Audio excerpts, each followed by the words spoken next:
hosts. Some of them from couchsurfing. Some of them, some of them have interesting stories. So I'd like to share some stories with you. So, for example, this host. This family is from Turkey. When I traveled with the Italian girl, like Ilaria, for 2 weeks, 3 weeks. We ended up in some random town in Turkey where they didn't plan to stay, and it was night. It was late. Like we didn't know what to do. So I was just walking around, and I just saw a couch shop. So I decided, wow, look how many free couches, we can sleep in out there. So I just went inside, and I asked this guy. He didn't understand me anything, but I kind of tried to explain, sleep here or something, couches or something. He was confused for the first half a minute, but after that, he was, oh, okay, you have a tea here, you have a TV here. Feel like at home. I will come at 6 in the morning and wake you up. Is that okay? It's not too early for you? So no, don't worry. And after half an hour, he came back and said, my wife told me that I'm not a good person. We should invite you at our house. You shouldn't sleep here. So they invited us to their house, and we spent time with them. And next day, they invite a bigger family to meet us.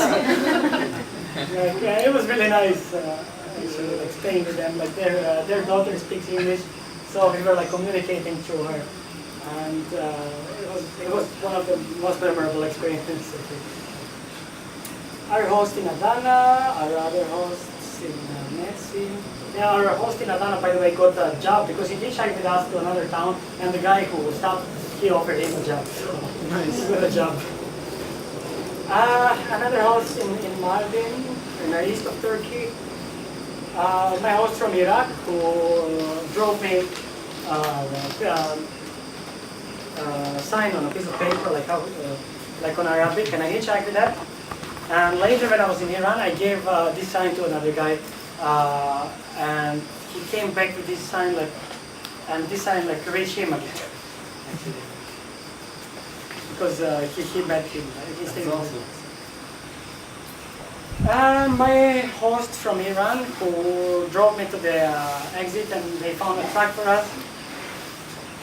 Other hosts in Iran who organized a couchsurfing meeting in Tabriz. In Tabriz, they have quite active couchsurfing community, and they organize quite often 10 or 20 of them going in a village or something, have some kind of activities or hiking trips or dinners. It was really nice experience.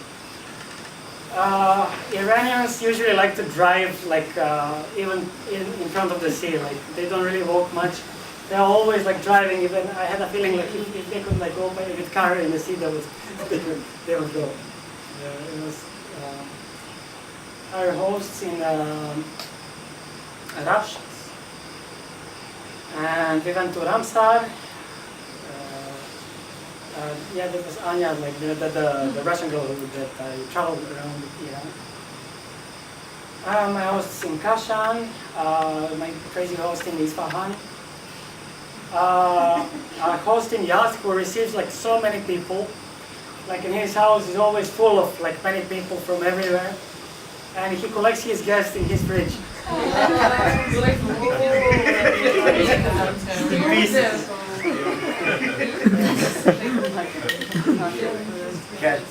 Interesting. Our host from Bandar Abbas, the company that's to Kesh Island. This is in the east of Iran. This is in Zahedan, in Balochistan province. This is our host from Zahedan, but we had a kind of interesting story with him because in this province is police is controlling everything, and they don't really give foreigners right to stay with locals or to socialize with the locals. They but they didn't find us because we were hitchhiking and we just entered the city. However, they realized that I could pass as Iranian, but my friend, this girl, she was quite obvious. So they brought us for questioning and stuff, and they insisted us to have a hotel. But we said we don't have money, credit cards are not working in your country, so we have to stay with him. We met him, and they were they didn't really know what to do, so they called some other guy like for a promo, and they say like, hello, we have like 2 tourists here. And the guy said something and said, no, not terrorists, tourists. I guess the other guy on the line was expecting terrorists or something. However, we stayed with him while police like took our passports over there, and then like they gave us a ride to our hitchhiking spots like later. A friend of a host in Mashhad who found a cat who found a sparrow. My host from Afghanistan. Yeah, my first host, he just drove me like around Herat and introduced me to everything. It was a really interesting experience.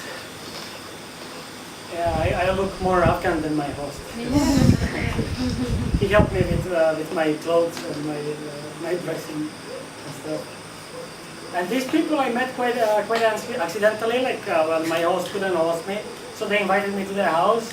I slept in their house, and next day they say like, Talib. So I said, okay, like Taliban's interesting.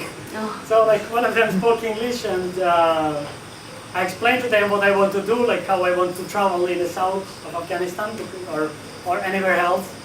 So they kind of helped me, and they recommended a bus which is not like being stopped by Talibans.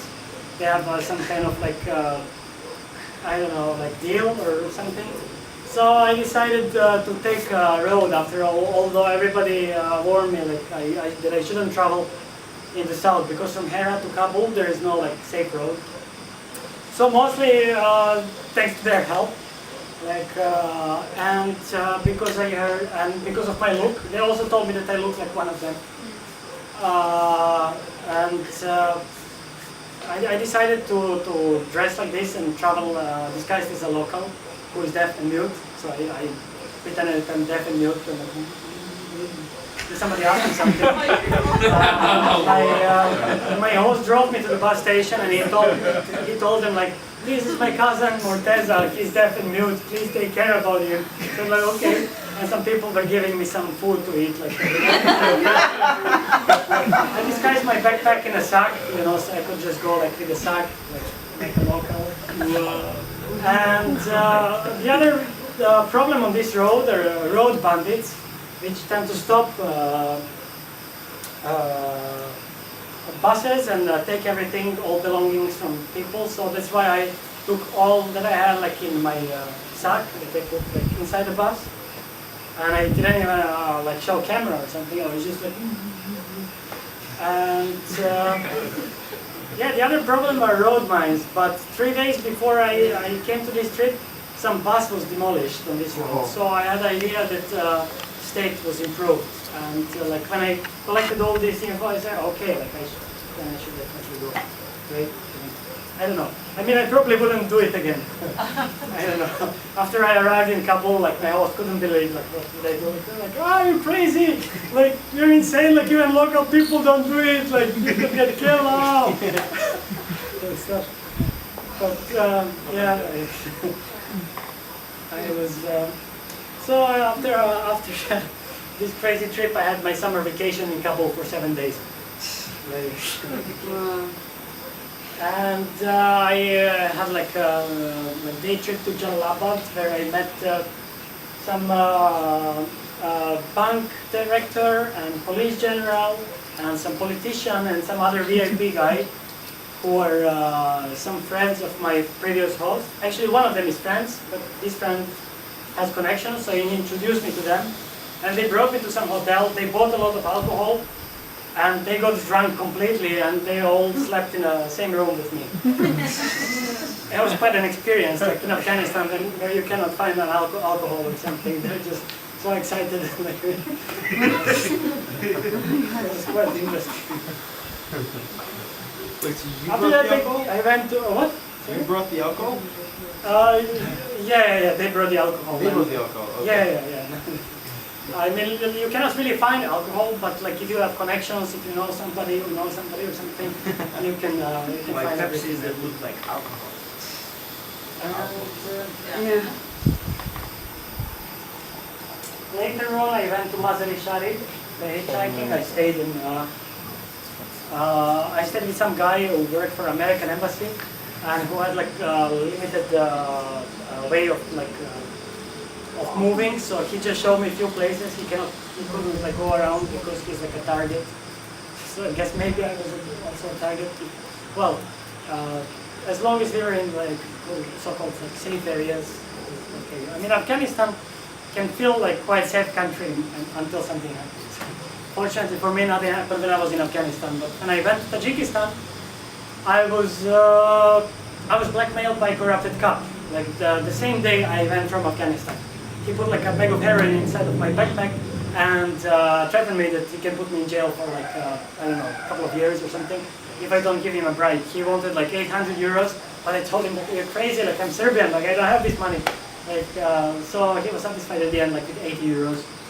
I mean, I don't know if he was real or fake or I don't know, but this is considered to be like very corrupted country, so I didn't really want to risk. So it was also part of experience. I don't really consider it a bad experience. It was like thing to I don't know, think about.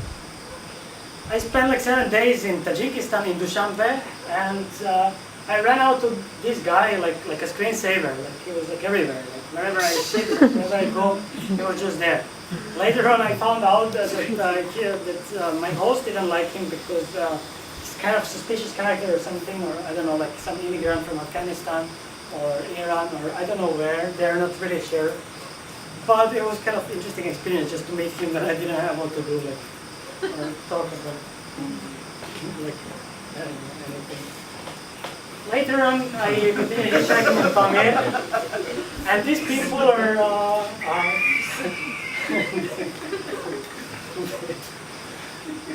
They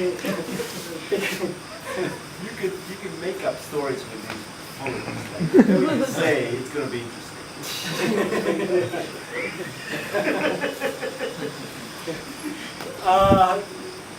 There were random people who just gathered around me while I was in that city, and they were just curious locals who were just like thinking.